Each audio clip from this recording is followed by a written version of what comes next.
अस्सलाम वालेकुम and welcome back to my channel. I hope कि आप सब खैर आफियत के साथ होंगे। अल्लाह सबको अपनी अमान में रखे, आमीन सुमा आमीन। अच्छा जी, आज का जो व्लॉग है वो मैंने सोचा अपने मॉर्निंग के फ़्यू आवर्स जो स्टार्टिंग के होते हैं उनकी रूटीन आपके साथ शेयर करूं। तो फजर की नमाज़ के बाद बेटी ने जल्दी जाना होता है, पहले उसको नाश्ता करवाया, फिर हस्बैंड के लिए नाश्ता बनाया क्योंकि आज उन्होंने भी जल्दी निकलना था। और फिर उसके बाद नेक्स्ट जो था वो ये था कि अपनी जो किटन्स हैं उनके लिए फिर मैंने दूध वगैरह गर्म करना और उनका खाना रेडी करना, ये मेरी रूटीन में यानी नेक्स्ट समझ लें टारगेट होता है, ये टास्क होता है। तो मौसम भी आज क्लाउडी से था लेकिन ह्यूमिडिटी बहुत ज़्यादा है, मुझे तो बिल्कुल सावन वाली फ़ीलिंग आती है। मैंने शायद पहले भी ज़िक्र किया होगा अपने ब्लॉग में। अच्छा, सुबह सुबह फॉगी भी होता है समटाइम्स और क्लाउडी भी बहुत ज़्यादा होता है, मगर अब हवा बिल्कुल चलना बंद हुई भी है।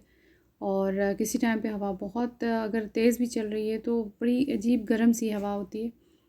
तो खैर आजकल तो ह्यूमिडिटी कुछ 80s में 90s में यहाँ पे चल रही है। तो यहाँ पे किटन्स जो हैं वो आधे सोए आधे जागे, मतलब अपने खाने को देख के भी स्टिल थोड़ी आप देख रहे हैं इसकी आंखें बंद हो रही हैं। खैर इनका खाना शाना फिर फिनिश हुआ और फिर उसके बाद नेक्स्ट, क्योंकि मैंने जो पिछला व्लॉग था वो मैंने आपके साथ शेयर किया था, उसमें मैंने कुछ रेसिपीज़ आपके साथ शेयर की थी। तो मैंने चिकन विंग्स बनाए थे। तो ये ट्रे जो था ओवन ट्रे, उसको मैंने रात को ही फिर मैंने सोक कर लिया था ये लिक्विड डिटर्जेंट में, और कभी कभार इसमें बेकिंग सोडा डाल लेती हूँ, उससे भी ये नरम हो जाता है। लेकिन केमिकल कम से कम यूज़ करें तो ज़्यादा अच्छी बात है। अच्छा, फिर उसके बाद अपना नाश्ते की तैयारी मैंने की, चाय रखी और इलायची इसमें मैं कूट के डाल रही हूँ। तो अच्छा, एक चीज़ है, रात के टाइम पे बर्तन मैक्सिमम अगर धुल जाएं तो हाउस वाइफ्स के लिए जो सुबह का टाइम होता है ना वो फिर काफ़ी सुकून का होता है। आराम से नाश्ता वाश्ता करवाया भी और ख़ुद भी किया। तो मैक्सिमम रात को ही कर लेना चाहिए अगर आप अच्छा फ़ील कर रहे हैं, तबीयत ठीक है। अदरवाइज़ ये काम तो नहीं रुकते, रात को नहीं होंगे तो सुबह तो आपको करने ही पड़ेंगे। अच्छा, नाश्ते में मैं क्या लेती हूँ नॉर्मली जो है वो मैं एक छोटा सा ड्राई फ्रूट का पोर्शन बनाती हूँ। खजूर लाजमी ले रही हूँ और वॉलनट्स अच्छे लग रहे हैं तो वो ले लेती हूँ। ज़्यादा नहीं, बहुत ही छोटी सी क्वांटिटी में। और यही चीज़ मैं अपने बच्चों के साथ भी और हस्बैंड के साथ भी, क्योंकि उनके पीछे पड़ना ही पड़ता है, अदरवाइज़ तो मतलब कोई भी खुशी से नहीं ले रहा होता। तो ये मैंने एक चीज़ ऐड की है और हम सबको ही करनी चाहिए। और अभी जो मैं आपको दिखा रही थी ये ग्रीन कलर की बॉटल, ये मैं प्रोबायोटिक ले रही हूँ HUM कंपनी के, गट हेल्थ के लिए। एक्चुअली मैंने कुछ पहले भी व्लॉग्स में बताया था कि मेरा गॉल ब्लैडर की एक्चुअली सर्जरी हुई है कुछ साल पहले। तो डाइजेशन काफ़ी मेरी इफ़ेक्ट हुई है उसकी वजह से। तो कभी कभार जैसे किसी चीज़ का की तरफ मूड होता है तो वो मैं खाती हूँ और वो मुझे डाइजेस्ट भी होता है। अदरवाइज़ डाइजेशन में मुझे काफ़ी ज़्यादा इशू होता है।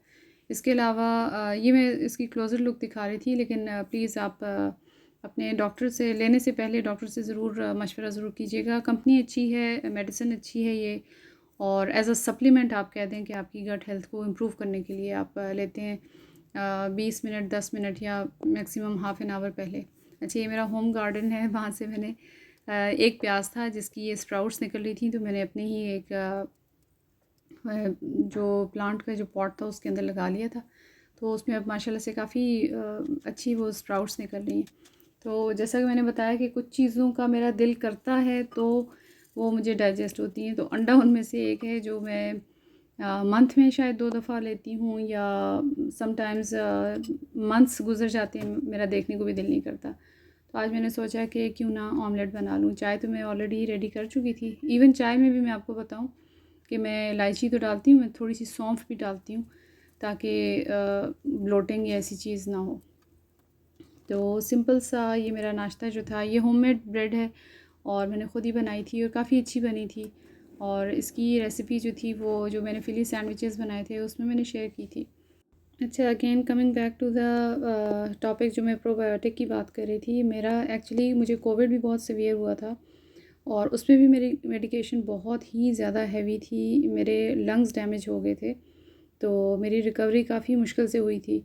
और फिर उसके बाद फिर मुझे नमूनिया का अटैक भी 2 बार हुआ कोविड के बाद दोबारा से, बल्कि जब मैं पाकिस्तान से इधर आई थी 2022 के अक्टूबर में, अक्टूबर के स्टार्ट में मुझे हुआ था नमूनिया, और उसको एलर्जीज़ और वही चीज़ समझ रही थी, क्योंकि डॉक्टर भी एक दफ़ा डॉक्टर को दिखाया सीनियर को, शिफा के डॉक्टर थे।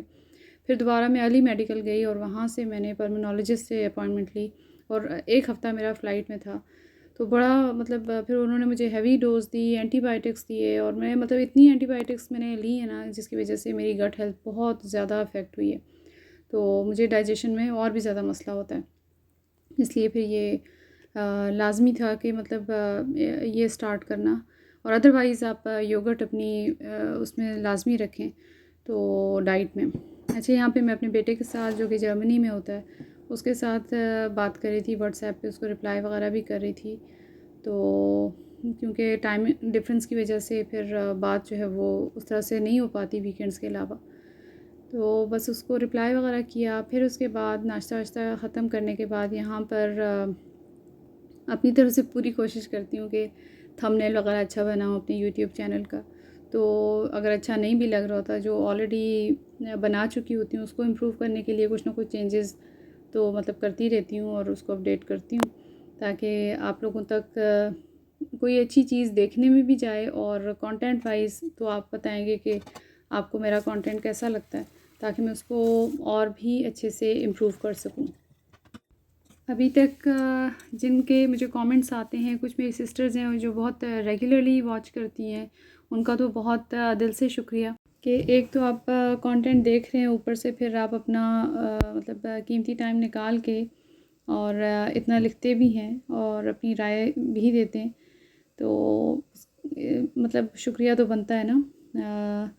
और बाकी कुछ लोग ऐसे हैं जो आपके सब्सक्राइबर्स नहीं भी होते, और क्योंकि अभी फ़िलहाल मेरे आई थिंक 84 या कुछ इस तरह से सब्सक्राइबर्स हैं, तो व्यूज़ तो उससे ज़्यादा ही आते हैं। तो ऑब्वियसली जो सब्सक्रिप्शन नहीं भी देते और वो देख रहे हैं, तो उनके लिए भी थैंक यू तो मतलब बनता है ना। अच्छा जी, जाते जाते मैं अपने जो न्यू फ्रेंड्स हैं उनसे उनको भी मतलब बता दूं कि मेरा जो ज़्यादातर कंटेंट होगा वो बीइंग अ हाउसवाइफ घर से ही रिलेटेड होगा, किचन से रिलेटेड होगा, या मेरी कुछ हॉबीज़ होंगी जो मैं आपके साथ कभी कभार शेयर करूँगी, या कहीं विज़िट होता है तो वो शेयर कर लूँगी। और अदरवाइज़ मेरा जो प्रोफेशन है वो टीचिंग में रहा है, और मैंने मतलब 15 इयर्स ऑलमोस्ट टीचिंग की है, ओ लेवल्स की और IGCSE की, और ऑनलाइन यहाँ पर भी आकर मैंने 1 साल पढ़ाया, और अल्हम्दुलिल्लाह मेरी स्टूडेंट ने A ग्रेड लिया था। अच्छा, यहाँ पर ये मेरी एक फ्रेंड ने मुझे रिक्वेस्ट की थी कि ये हैंड चॉपर, हैंडी पुल चॉपर जो है उसकी मैं डिटेल शेयर करूँ, तो ये मैंने मार्शल से बाय किया था 799 का। तो बस यहाँ पर अपना व्लॉग जो है वो मैं एंड करती हूँ। I hope you like it. Next vlog तक इजाज़त, अल्लाह हाफ़िज़।